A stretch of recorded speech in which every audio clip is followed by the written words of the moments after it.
Ed Wood has earned a notorious reputation as one of the worst filmmakers in history.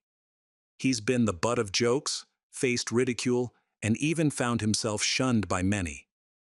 But can we really label him as the absolute worst when his films continue to resonate with a dedicated fan base? Sure, Ed wasn't a cinematic genius, but his distinct vision and unwavering passion for quirky independent films inspired creators, including notable names like David Lynch, Johnny Depp, and Tim Burton. Yet, Ed's eccentricities extended far beyond his films. He was a true oddball, both endearing and troubled. His life was a constant battle with personal demons, culminating in a tragic end.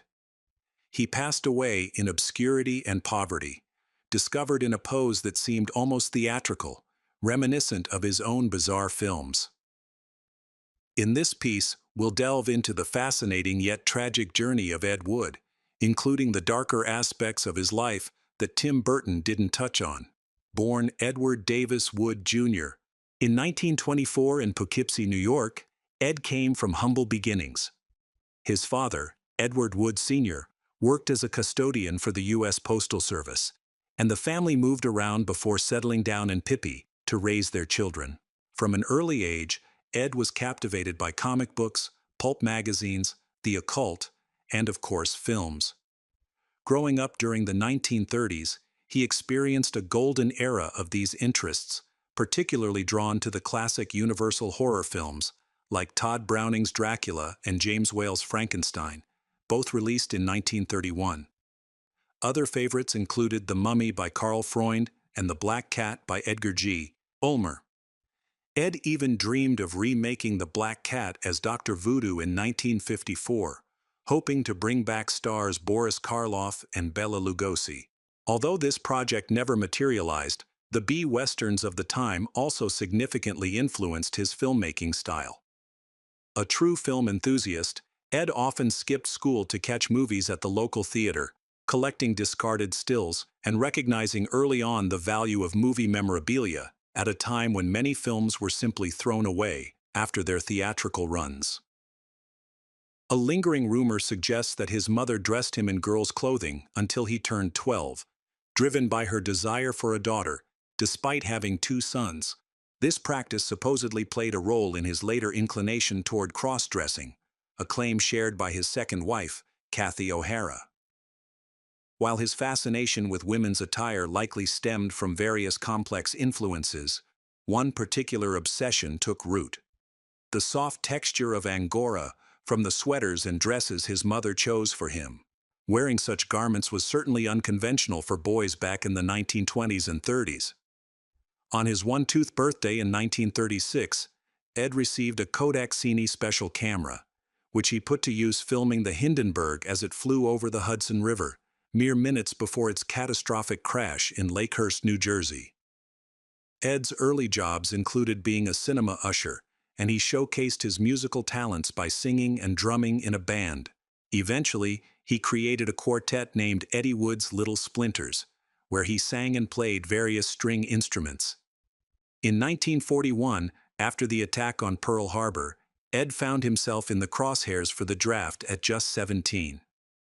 The following year, he was drafted into the United States Marine Corps and served in the South and Central Pacific. He saw combat in the Marshall Islands, and he survived the grueling Battle of Tarawa, which resulted in over 3,000 casualties within 72 hours. Although Ed claimed that a Japanese soldier's rifle knocked out most of his front teeth, military records indicate otherwise. They document his role in recovering bodies on Bashi and highlight the Japanese bombing raids on Baitio and the Ellis Islands instead. After a prolonged ordeal due to injuries, he was fitted with false teeth, which he humorously used to entertain his wife Kathy by flashing a toothless grin. Ed also boasted about working as an intelligence agent in the South Pacific before being shot in the leg, ultimately leading to a recurring fasciitis infection that sidelined him to office duties. It was here that he learned to use a typewriter, a skill that would later serve him well. While he cultivated a tough guy facade, he also confessed to wearing bras and panties beneath his uniform, especially during battles. Although he later suggested that this may have been an exaggeration, it became a legendary aspect of his story. He once mentioned his fear of being injured more than killed, as he dreaded the thought of being discovered in pink lingerie during the Battle of Tara. After his military service, Ed briefly pursued dramatic arts in Washington, D.C., but soon found himself drawn to less traditional forms of entertainment. He toured the country with a traveling freak show, where he gained notoriety as a carnival geek, famously biting the heads off live chickens on stage. He also took on the role of half-man, half-woman, a character that perfectly matched his unique preferences. By 1947, Ed had moved to Hollywood, where his good looks quickly opened doors to acting roles in various theater productions. During this colorful period, he also appeared in around 125 commercials for story ad films and about 30 for play ad films, along with a handful for Pie Quick. In 1948, Ed Wood took his first step into filmmaking with Crossroads of Laredo, a western featuring Duke Moore. The film was shot without sound, with the intention of adding music, sound effects, and dialogue later. Unfortunately, it remained unfinished during Wood's lifetime. Although Ed had filmed and edited all the footage, there was no budget left for dubbing. For years, Thomas was stuck with this silent version of an Ed Wood film. It wasn't until 1995 that Thomas, along with Ed's former girlfriend and protégé Dolores Fuller, found investors to dub the film. Even Ed's most devoted fans didn't expect a low-budget reworking of his first film to rival Citizen Kane. In one memorable scene, a loose horse wanders between two dueling men who simply step around it and continue their fight instead of reshooting the scene. While some might see this as a quirky touch of realism, most viewers found it rather silly. To be fair, many low-budget B-westerns from the 1930s and 1940s, especially those from smaller studios like Monogram and PRC, shared the same aesthetic as Crossroads of Laredo, so Ed wasn't alone in this regard. Despite the film's lack of release, Wood didn't let this setback deter him. That same year, he established his own drama troupe and staged The Casual Company, a play he wrote about the Marine Corps. Unfortunately, the production closed after just 1 week due to poor reviews. Nevertheless, Wood continued to find theater work to sustain him in the following years. For instance, in 1949, he and Thomas performed together in a play titled The Blackguard Returns at the Gateway Theater. In 1951, Ed joined the Screen Actors Guild and briefly worked as a stuntman, among other roles. He even adopted various pen names, such as Angora, inspired by his favorite textile, and Akdov Telmig, a playful twist on his favorite drink, the vodka gimlet. That same year, he found himself unexpectedly wearing women's clothing while working as a stuntman on Sam Fuller's The Baron of Arizona. The following year marked a milestone for Ed as he directed his first completed film, The Sun Was Setting, a half-hour TV drama about a dying woman longing to see Chinatown one last time. The film featured Angela Stevens, Tom Keene, and Phyllis Coates, but failed to leave a lasting impression. In 1952, Ed co-wrote the western The Lawless Rider alongside veteran cowboy Johnny Carpenter, who would later appear in Ed's 1958 film Night of the Ghouls. During this time, Ed met actor Bela Lugosi through his friend Alex Gordon, who was also his roommate, and later contributed to the creation of American International Pictures. Ed and Lugosi quickly became close friends and collaborators. While Lugosi's son, Bela Lugosi Jr., felt that Ed took advantage of his father's fame during a time of financial struggle, many accounts and interviews documented in the book Nightmare of Ecstasy suggest that Ed and Lugosi shared a genuine friendship.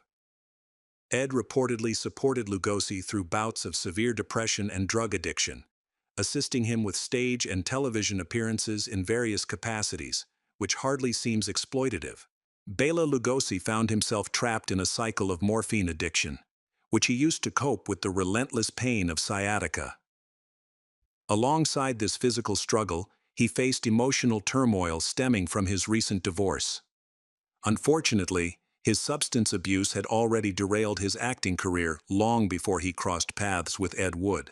In late 1952, Wood met Dolores Fuller, an actress and songwriter navigating her own divorce from Donald Fuller. The two shared an apartment for 3 years, during which Wood cast her in 3 of his films. Fuller became his first true muse, and her performances would go on to become some of the most memorable in Ed's body of work. In 1953, Ed unveiled his first cult classic, Glenn or Glenda. The film sought to capitalize on the sensational sex change operation of Christine Jorgensen, an ex-GI turned glamour girl, which had captured public attention. Yet it also held a deeply personal significance for Wood. The narrative revolves around a transvestite, portrayed by Wood himself under the name Danielle Davis, whose girlfriend, played by Fuller, struggles to accept his cross-dressing. The film also weaves in a subplot about a man undergoing a sex change. What could have been a tedious drama filled with insincere psychology transformed into a bizarre, surreal experience in Wood's hands. He even managed to incorporate the devil and, of course, Bela Lugosi, who took on the role of a godlike scientist. Wood interpreted Fuller's enthusiasm for Glenn or Glenda as a sign of her open-mindedness towards transvestism. He confided in her about his own cross-dressing, revealing that he was just like his character. Although Fuller was initially shocked and contemplated ending their relationship, Wood convinced her to stay, promising her better roles in the future. Glenn or Glenda also marked the debut of Conrad Brooks in an Ed Wood film. Brooks played several minor roles and continued to appear in all of Wood's features until The Sinister Urge in 1961. In later years, especially from the mid-1980s onward, Brooks became a beloved figure in the independent film scene, largely due to his connection with Wood. The film was produced by George Weiss, a young, small-time producer with a handful of films to his credit, including the intriguingly titled Test Tube Babies from 1948. Weiss went on to produce numerous exploitation films, focusing more on sensationalism than nuanced storytelling. Despite this, he granted Wood ample creative freedom.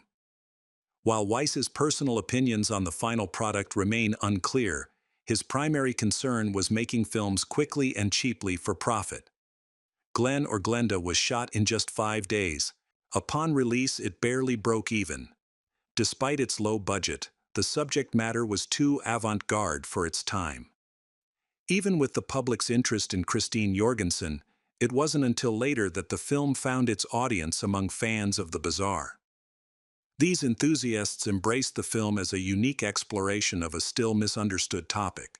By the 1980s and 90s, their support led to multiple video and DVD releases, along with screenings on television and in theaters. In the same year that Ed Wood released Glenn or Glenda, he also created Crossroad Adventure, a half-hour pilot for a TV series that never came to fruition. Wood later mentioned that the project was overlooked in favor of Wild Bill Hickok, which starred Guy Madison. Back in the early 1950s, Western TV shows were all the rage. If you wanted to pitch a series, it had to be a Western. However, the market was flooded with these shows, making it tough for new pilots to break through unless they offered something truly unique. While Crossroad Adventure was competently made, it simply didn't have that standout quality to compete with the existing lineup of cheap westerns. In 1954, Ed Wood teamed up with his friend Alex Gordon, who was an executive producer for The Lawless Writer and later worked with American International Pictures. Together, they co-wrote Jailbait, a film noir that pushed Wood out of his comfort zone. The gritty realism typical of the noir genre clashed with Wood's love for fantasy, pulp elements, and horror motifs. Jailbait tells the story of a killer forcing a plastic surgeon to change his face, and while it features some of Ed's signature gruesome details, it lacks his usual flamboyant style. As per usual, Ed shot the film quickly and inexpensively, wrapping it up in just 4 days, and it showed. He spent so much time setting up the camera that he had little chance to direct the actors effectively. This is evident in Steve Reeves's awkward performance as a cop. Reeves, who was Mr. Universe in 1950 and new to acting, would later gain fame as Italy's first Hercules. The cast also included Dolores Fuller as the heroine, veteran actor Lyle Tabbitt as the inspector, and Herbert Rawlinson, a silent film star turned character actor, as the plastic surgeon. Originally, Bela Lugosi was supposed to play the surgeon, but he had to decline due to prior commitments, and he tragically passed away shortly after filming Wrapped. Ed brought on costume designer Latata Griffin, known simply as Latata, a significant achievement for Edward Davis Wood Productions. Latata had gained fame for her stunning gowns, worn by stars like Joan Crawford and Dorothy Dandridge, and she made history as the first black woman signed by a major Hollywood studio as a costume designer. At the time she met Wood, she was recovering from a shocking personal ordeal. Latata and Ed would collaborate on nearly 24 films, creating some of his most memorable costumes. During this period, Alex Gordon, who co-wrote Jailbait and shared an apartment with Ed, inspired him for his next project. This led to one of Ed's most notorious films, Bride of the Monster. This ambitious project required elaborate sets, including a futuristic lab and advanced special effects. The storyline featured a man transforming into a giant and battling a giant squid, demanding a larger budget than usual. Ed successfully secured Lugosi to portray the mad scientist, adding star power to the film. The rest of the production unfolded with Ed Wood's characteristic improvisation.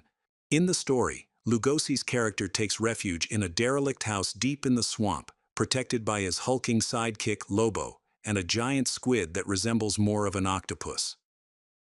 The scientist attempts to engineer a race of giants, but his plans come under threat when an Eastern European spy and an inquisitive reporter, played by Loretta King, stumble upon his secret hideout. Not one to miss an opportunity, the scientist feeds the spy to the squid and intends to use his mysterious growth rays on the reporter. Lobo, who has developed feelings for the reporter, ends up confronting the scientist during a chaotic tussle.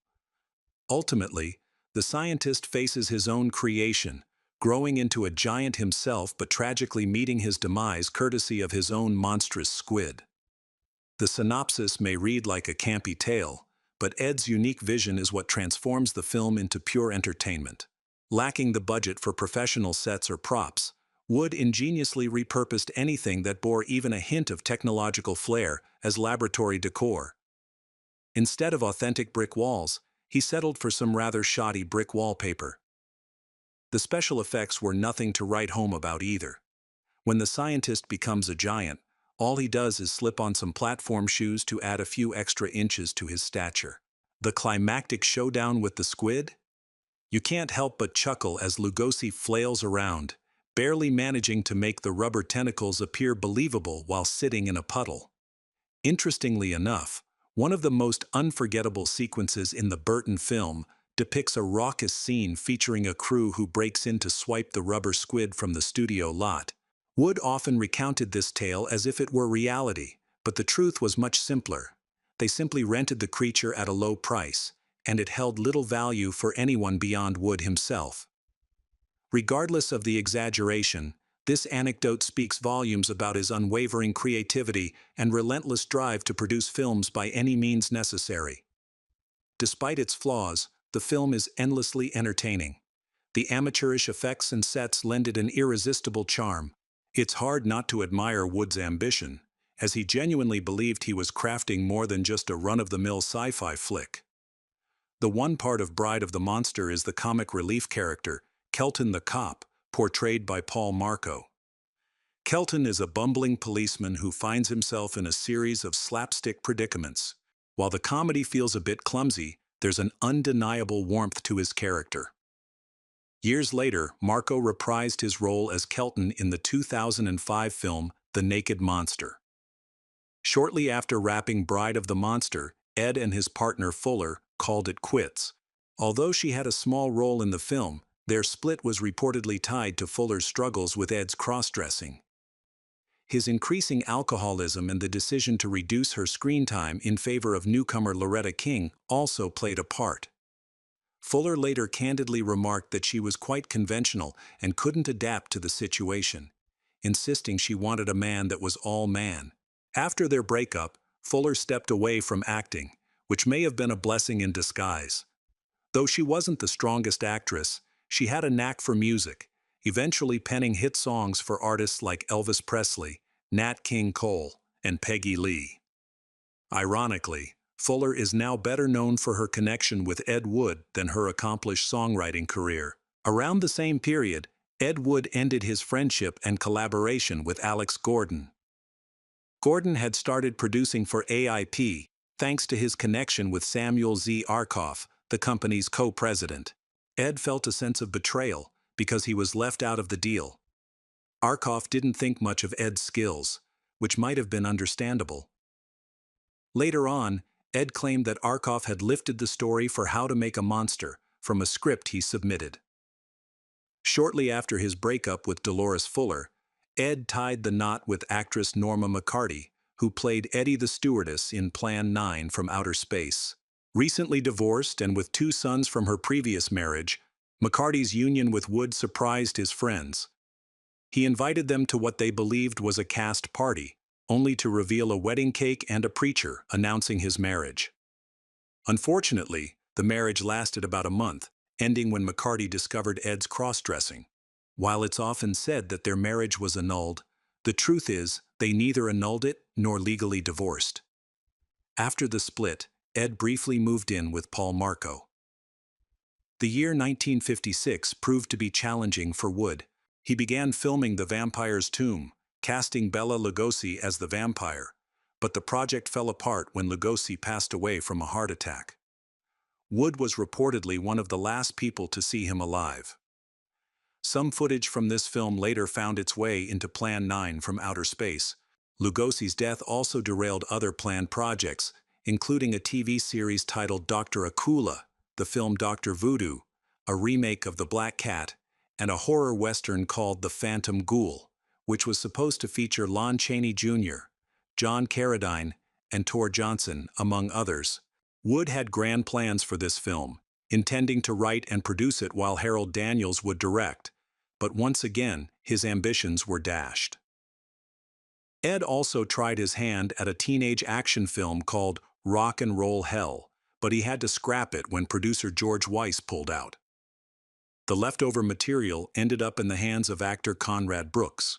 Over the next decade, Wood and Brooks attempted to finish the film, but it wasn't released until 1993 as part of the anthology film Hellborn, and even then, it was only in fragments. Some clips from Rock and Roll Hell later appeared in Night of the Ghouls and The Sinister Urge. On a brighter note, one of Ed's scripts, originally titled Teenage Girl Gang, was transformed into a film called The Violent Years in 1956. Directed by William Morgan and produced by Headliner Productions, this film presents a delightfully over-the-top story about a teenage girl gang wreaking havoc in a small town, committing crimes like rape and murder. Made on a shoestring budget, it includes some of Wood's trademark dialogue and is definitely worth a watch for fans. Interestingly, its plot shares similarities with Russ Meyer's later girl gang classic, Faster, Pussycat, Kill, although it doesn't quite reach the same cult status. In the early part of that year, Ed Wood crossed paths with Cathy O'Hara at a bar while enjoying drinks with Bela Lugosi. O'Hara was smitten with Wood right away, and before long, they tied the knot in Las Vegas. Even though Wood's first marriage hadn't been annulled, he always viewed O'Hara as his legitimate wife. One of the pillars of their relationship was O'Hara's acceptance of Wood's transvestism. She believed that for Wood, dressing in women's clothing wasn't about sexuality. Rather, it provided him with a sense of maternal comfort, particularly with his favorite Angora garments. In fact, even in his later years, Wood would venture out in public as his female persona, Shirley, a name that frequently appeared in his screenplays. He directed many of his later adult films while in drag, often neglecting to shave, which his cast and crew found amusing at the time. Ed consistently asserted that he had never engaged in a homosexual relationship, and he was known as quite the ladies' man, even expressing a desire to be reincarnated as a stunning blonde. However, O'Hara and Wood's mother, Lillian, never saw eye to eye. O'Hara described Lillian as a strict disciplinarian who had left a lasting psychological impact on Wood from a young age. Despite this, Wood would sometimes send money to his mother without O'Hara's knowledge. By late 1956, Wood began shooting his script Grave Robbers from Outer Space, which would later gain fame as Plan 9 from Outer Space. The film portrays aliens arriving in UFOs, attempting to conquer Earth by resurrecting the dead, specifically 3 corpses played by Vampira, Tor Johnson, and Bela Lugosi's stand-in, Tom Mason. Naturally, the Earthlings fight back and ultimately triumph. Like many of Wood's films, the absurd plot often gets overshadowed by the bizarre and surreal elements that unfold on screen. Ed had little understanding of what a proper budget for a science fiction film entailed, and the lack of resources was glaringly evident in the special effects, sets, and costumes. The interiors of the UFOs were poorly constructed, and the graveyard set looked painfully artificial. The airplane cockpit was merely a shower curtain, UFOs were represented by Cadillac hubcaps, and the mothership was just a mediocre painting. The alien costumes were comically bad, and the alien leader was portrayed by the flamboyant Bunny Breen. At one point, Criswell, a well-known TV psychic of the era, unexpectedly emerged from his coffin. In a strange twist, Ed incorporated footage of Bela Lugosi shot for The Vampire's Tomb, which felt completely out of place in Plan 9. Although Lugosi was meant to portray a vampire, there were no vampires in Plan 9. He was often dubbed by Tom Mason, a chiropractor with no acting experience, who bore no resemblance to Lugosi, and frequently concealed his face behind a cape.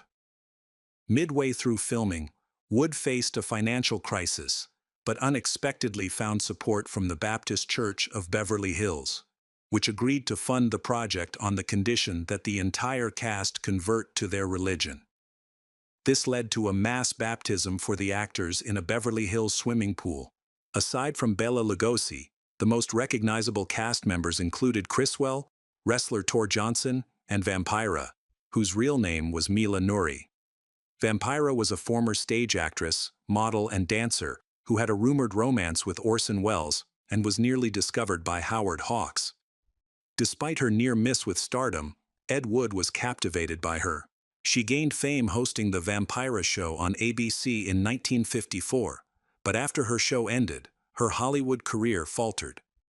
By 1956, she was willing to collaborate with Wood. Although she became one of Wood's most iconic collaborators, she only appeared in Plan 9 from Outer Space and later expressed her dissatisfaction with the entire experience. Plan 9 from Outer Space had its first preview in 1957, but it wasn't until 2 years later that Ed Wood managed to secure distribution. During this period, he kept himself busy. In 1957, he directed The Final Curtain, a 20-minute pilot intended for a horror anthology series called Portraits in Terror, which ultimately never got off the ground. Initially, the lead role was supposed to go to Bela Lugosi, who read the script shortly before his passing. Following Lugosi's death, the part was filled by Duke Moore. The following year, Ed directed another feature, The Night of the Ghouls. This quirky horror tale revolves around a fraudulent spiritualist who employs tricks and special effects to deceive wealthy clients during his seances. However, things take a turn when he inadvertently raises real spirits seeking revenge. The cast included Duke Moore as the cop, Tor Johnson reprising his role as the strongman Lobo, Valda Hansen echoing the essence of Vampira, and Johnny Carpenter as the chief of police. Criswell made another appearance, and Paul Marco returned as Kelton the cop. While fans don't typically regard The Night of the Ghouls as highly as Glenn or Glenda, Bride of the Monster, or Plan 9 from Outer Space, it still offers a unique charm. Perhaps the absence of a star like Bela Lugosi, or the film's more polished execution contributes to this perception. It's filled with classic horror tropes, ghosts, rising dead, seances, and skeletons, making it a fun watch for those who appreciate a good laugh. In 1958, another of Ed Wood's screenplays, The Bride and the Beast, was adapted into a film directed by Adrian Weiss and produced by Allied Artists, the largest studio Wood collaborated with during his career. This meant a bigger budget and a more refined appearance than his usual projects. The stock footage used actually complements the film, and it even features two real tigers interacting with the actors, or their stunt doubles. The story follows Carlotte Austin, a woman who feels an unusual attraction to her husband's pet ape. After undergoing hypnosis, she regresses to a past life where she realizes she was once an ape. Her husband, Lance Fuller, makes the ill-fated decision to take her to Africa for their honeymoon, where she ultimately gets reclaimed by gorillas. Unfortunately, the rest of the 1950s were marked by setbacks for Ed.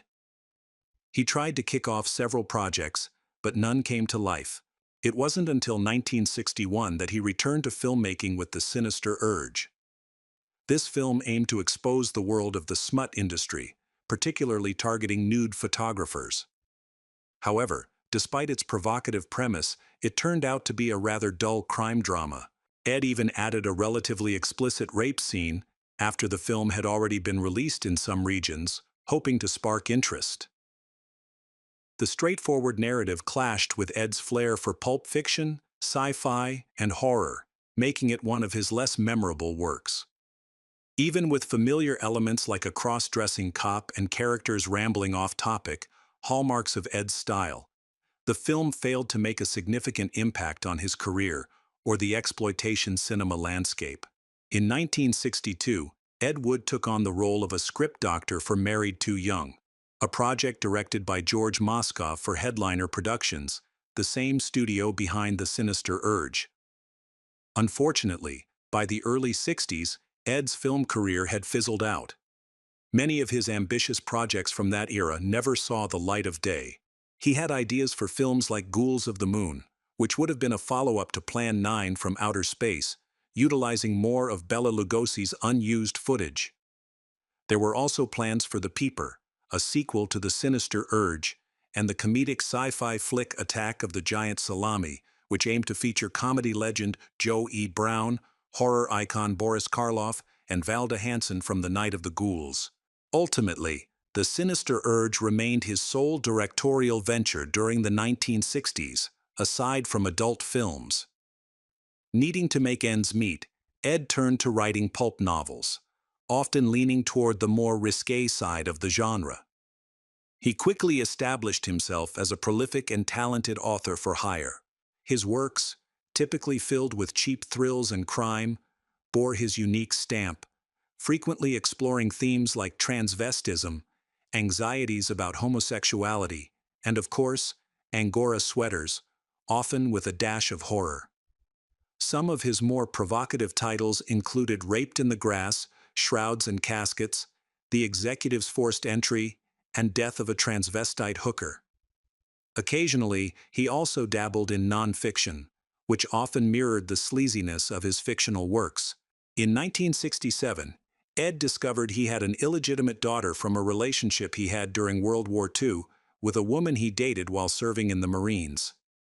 Conrad Brooks recounted that Ed and his wife Kathy met this young woman, also named Kathy, in 1967 when she was already 21. Born on May 23, 1946, she had been living in Lancaster, California, and managed to track down her father. Ed's mother, Lillian, revealed that the girl had reached out to her in 1963, introducing herself as Lillian's granddaughter and even sending a photo. Lillian had sent her a watch for graduation in 1964, but after that, there was no further communication. Rudolph Gray's biography of Ed features a photo of the young woman, who visited the Ed household for a few days. However, tensions flared quickly. On the second day, Kathy kicked her out after finding her asleep on their sofa. Kathy firmly believed that the young woman was not Ed's daughter, claiming, "She's not your daughter. That lied to you. The father could have been anyone, there's only her accusation." Kathy remained skeptical, stating that no concrete proof existed beyond the woman's claim on a birth certificate. Ed himself expressed doubts, mentioning that the woman he had been with in 1946 had a reputation for sleeping with numerous Marines. Conversely, Actress Valda Hansen had a different impression, saying she met Ed's daughter at his home in the valley and noted the striking resemblance, beautiful green eyes and dark brown hair. Bob Dero, an art director who collaborated with Ed on Orgy of the Dead, recalled that Ed eventually traveled to New York for his daughter's wedding, and later learned he had become a grandfather. Two adult films from the late 1960s really stand out in Ed Wood's career. The first, 1,000,000 AC/DC, released in 1969 and directed by Ed DePriest, takes a humorous jab at genre films like 1,000,000 Years BC. While it primarily serves as a showcase for nudity, it does manage to deliver some laughs along the way. The second film, Love Feast, also from 1969 and directed by Joseph F. Robertson, features Wood not only as the screenwriter but also in the lead role. He plays a photographer who invites a parade of models to his home, only to find himself caught up in their bizarre fetishes, which include wearing women's shoes and a baby doll nightie. Even though Wood appears quite miserable, his face marked by the toll of alcoholism and his health in decline, this fits his character as a hapless sleazeball. By 1970, when Ed Wood returned to directing, the landscape of B-movies had shifted dramatically. The sexual revolution had ushered in an era focused on sex cinema and hardcore pornography, leaving behind the more restrained adult films of the previous decade. As a result, Wood's later works, like Take It Out in Trade, Necromania, The Only House, and Neo Cycler, leaned heavily into sexploitation. Necromania was released in both softcore and hardcore versions, while The Young Marrieds, his final feature as writer-director, was entirely hardcore. Though these films retained some of Wood's trademark oddity, they lacked the wildness that characterized his earlier 1950s creations. It's easy to wonder what a fully realized pornographic film would look like from Wood during his heyday. But by this time, he had already lost his creative spark. The relentless failures and struggles had drained his enthusiasm. The 1970s were particularly tough for Ed and his wife, Kathy, as they faced ongoing financial difficulties. Wood's alcoholism and his depression deepened, leading to a cycle of evictions. In his final years, Ed relied heavily on writing pornography novels to make ends meet, earning between $700 and $1,000 per book, which he would quickly spend on alcohol. Friends noted that he stopped bathing, and his living space became so filthy that he avoided visitors to conceal the squalor. Paul Marco recalled Wood lamenting about his lost potential, expressing that he should have been a millionaire. Their last apartment was in a high-crime area of Hollywood, surrounded by drug addicts, gamblers, and prostitutes. Wood often pawned his typewriters for cash and was regularly mugged on his trips to the liquor store. In a desperate move, he arranged for his paychecks to go directly to the liquor store owners. To avoid carrying cash, their apartment was always at risk of burglary. One night, a transvestite was murdered in the hallway outside their door, and gunshots echoed through the night. Friends reported that both Wood and Kathy could become violent when drinking, with stories of physical altercations, sometimes resulting in serious harm. Criswell once reflected on their volatile relationship, sensing that one might eventually kill the other. Despite these chaotic times, Kathy continued to profess her love for Wood long after his passing. Throughout it all, Wood never lost sight of his dream to be a respected film director. Starting in the early 1960s, Ed Wood dedicated himself to a script called I Awoke Early the Day I Died. This quirky film, which was entirely dialogue-free, tells the story of a madman who escapes from an asylum dressed in women's clothing. He stumbles from one melodramatic scenario to another, until he meets his end in an open grave, tragically breaking his neck. Sadly, Wood never saw this project come to life during his lifetime. On a fateful Sunday, December 10, 1978, Wood began to feel unwell and decided to lie down. From his bedroom, he requested a drink from Kathy, who declined. Moments later, he called out that he couldn't breathe. But Kathy, worn out by his demands, didn't respond. After 20 minutes of silence, she sent a friend to check on him, only to discover that he had succumbed to a heart attack. Kathy recalled the haunting image of Wood in that room, eyes and mouth wide open, clutching the sheets as if he had witnessed something unimaginable. He was cremated at Utter McKinley Mortuary, and his ashes were scattered at sea. A small memorial service took place at Peter Coe's apartment, attended by a handful of friends. Tragically, Wood's death went largely unnoticed. Even the local Los Angeles newspapers, including the entertainment magazine Variety, chose not to publish an obituary. Ironically, just as Wood passed away, a resurgence of interest in his work was on the horizon. In 1979, David Lynch's Eraserhead started to gain traction after 2 years of midnight screenings, a route that echoed Wood's own experiences. Lynch openly admired Wood and even incorporated elements from Glenn or Glenda into his film. Then in 1980, Michael and Harry Medved labeled Wood's Plan 9 from Outer Space as the worst movie ever made in their book, The Golden Turkey Awards, which ironically reignited interest in his films. Suddenly, his works were being screened at film festivals and theaters once again. The rise of home video in the early to mid-1980s further fueled this revival, with distributors eager to share his films with a new audience. The renewed fascination continued into the late 1990s and early 2000s, coinciding with the popularity of DVDs. Unlike during his lifetime, Ed Wood's legacy flourished posthumously.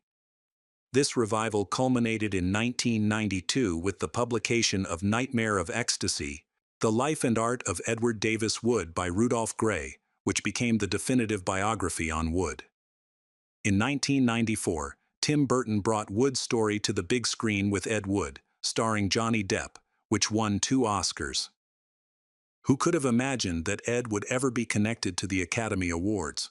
Ed's crowning achievement came in 1998, when his long-dreamed film I Awoke Early the Day I Died was finally produced by Ias Iliopoulos, featuring Billy Zane. This project served as a heartfelt tribute to Ed's unique vision.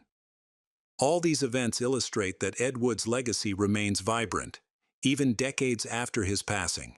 Ed Wood stands out as the most recognized B-movie filmmaker in history. While many technically proficient directors have faded into obscurity, Ed's relentless spirit as a do-it-yourself pioneer in the film industry endures.